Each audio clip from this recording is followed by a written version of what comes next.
आपको कभी आपका हक ना मिले ना तो उसे हासिल करना होता है, इसलिए मैं यहाँ एल्यूमिनियम लेने आई हूँ। अपना हक लेने आई हूँ, अपना स्त्री धन लेने आई हूँ। मेरा क्या शिवांश, मैं यहाँ हॉल में आंखों में आंसू लिए, दिल में दर्द लेकर पूरी रात बस रोती रही कि देखते देखते पता नहीं अचानक से मेरी जिंदगी में ये सब क्या हो गया। और आपके घर वालों ने, खास करके बुआ माँ ने कैसे बर्ताव किया मेरे साथ, जैसे मैं कोई हूं ही नहीं, जैसे मेरे लिए इस घर में कोई जगह नहीं है। सबके मर्जी के खिलाफ मैं इस घर में आकर रह रही हूँ, सबके लिए बोझ हूँ, पराई हूँ, बाहर वाली हूँ। और मैं पागल सबके लिए बस अच्छा सोचती रही, अच्छा करती रही, सोचा कि सबका इस घर में दिल जीत लूंगी। अब शादी की है तो निभाऊंगी, इस घर को अपना बनाऊंगी, इस घर के लोगों को अपना बनाऊंगी। पर मैं कितनी गलत थी शिवांश। इस घर में किसी की भी गलती होती है, कुछ भी किसी के साथ गलत होता है तो उसका सारा इल्जाम प्रार्थना के ऊपर आता है कि जो भी हुआ प्रार्थना की वजह से हुआ। और यही नहीं, मुझे इतना बुरा भला सुनाया गया कि मैं आपकी जिंदगी में एक बुरा साया हूँ, अपशकुन हूँ, मनहूस हूँ। वो माँ तो यही चाहती थी ना कि मेरा आपसे पीछा छुड़ाना चाहती थी, मुझे इस घर से, आपकी जिंदगी से बाहर निकालना चाहती थी। आधी रात में उन्होंने मुझे इस घर से निकलने के लिए कहा और मैं अकेली इस घर से निकल भी गई। नहीं, मैं निकली नहीं, मुझे निकाला गया शिवांश। और फिर क्या हुआ, सड़क पर आधी रात में मुझे गुंडों ने पकड़ लिया और मुझे ऐसी जगह पर लेकर गए जहां लड़कियों का सौदा होता है, लड़कियों को बेचा जाता है। फिर आप आ गए, आपने मेरी जान बचाई।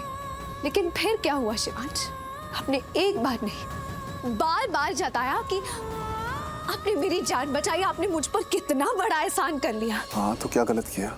शिवांश गलत तो मेरे साथ हुआ ना। आपको नहीं लगता आपने मुझसे शादी की, मुझे मंगलसूत्र पहनाया, मेरी मांग में सिंदूर भरा, शादी के वचन लिए, तो ये आपका फर्ज नहीं बनता कि आप मुझे हर मुसीबत से बचाएं? आपका कर्तव्य है, मैं आपकी जिम्मेदारी थी। हाँ शादी भले ही धोखे से हुई, किसी को बिना पूछे बिना बताए हुई, पर शादी तो हुई ना, मैं तो निभा रही थी ना, तो आपने क्यों नहीं निभाई? हाँ तुमने ये शादी निभाई है, लेकिन मैं कभी कहता नहीं, लेकिन शादी तो मैंने भी निभाई है। जब मैं तुम्हें गुंडों से बचा रहा था, मैंने कहा था कि ये मेरी पत्नी है, इसे बचाना मेरा फर्ज है। हाँ कहा था शिवांश, घर में तो कभी नहीं कहा आपने। घर में जब लोग मेरे साथ बुरा बर्ताव कर रहे थे, मेरे साथ इतना सब कुछ गलत हो रहा था, तभी तो आपने कभी मेरा साथ नहीं दिया, कभी आप मेरे साथ खड़े ही नहीं थे। गलत के खिलाफ जाकर कभी भी आपने सही का साथ नहीं दिया। कभी भी मेरे साथ घर में गलत होता तो आपको मेरी ही गलती लगती, और गलत लोग आपको सही लगते और हमेशा उनके लिए खड़े रहते। तो तुम मुझ पर झूठा इल्जाम लगा रही हो? हाँ मैं इल्जाम लगा रही हूँ, क्योंकि सच में कभी भी आपने मेरा साथ नहीं दिया। शिवांश, एक शादी के रिश्ते में एक पति और पत्नी दोनों होते हैं, लेकिन हमारी शादी में पत्नी तो थी, लेकिन पत्नी के साथ पति तो कभी था ही नहीं। हमेशा उसके खिलाफ खड़ा रहा, इल्जाम पे इल्जाम। मैं क्या कर रही हूँ, मैं क्या महसूस कर रही हूँ, मुझे कितनी तकलीफ हो रही है, मुझे कितना दर्द हो रहा है, ये तो आपने कभी देखा ही नहीं, या देखकर भी अनदेखा कर दिया। मुझे मेरा हक इस घर में कभी मिला ही नहीं, ना प्यार का हक, ना परिवार का हक, ना आपका हक, ना आपके हाथ का। और मैंने सुना है, अगर आपको कभी आपका हक ना मिले ना तो उसे हासिल करना होता है, इसलिए मैं यहाँ एल्यूमिनियम लेने आई हूँ।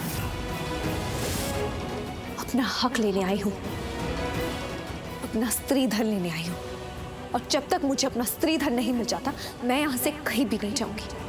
आपकी शादी सोनालिका से नहीं होने दूंगी, क्योंकि अभी तक हमारा तलाक नहीं हुआ है, और एक पत्नी के होने के बावजूद आप दूसरी शादी नहीं कर सकते, वो गुनाह है, और मैं आपको ये गुनाह नहीं करने दूंगी।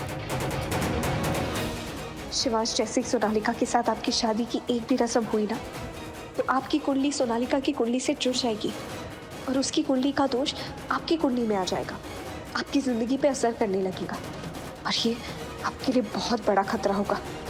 मेरे होते हुए ये खतरा मैं आपकी जिंदगी में नहीं आने दूंगी।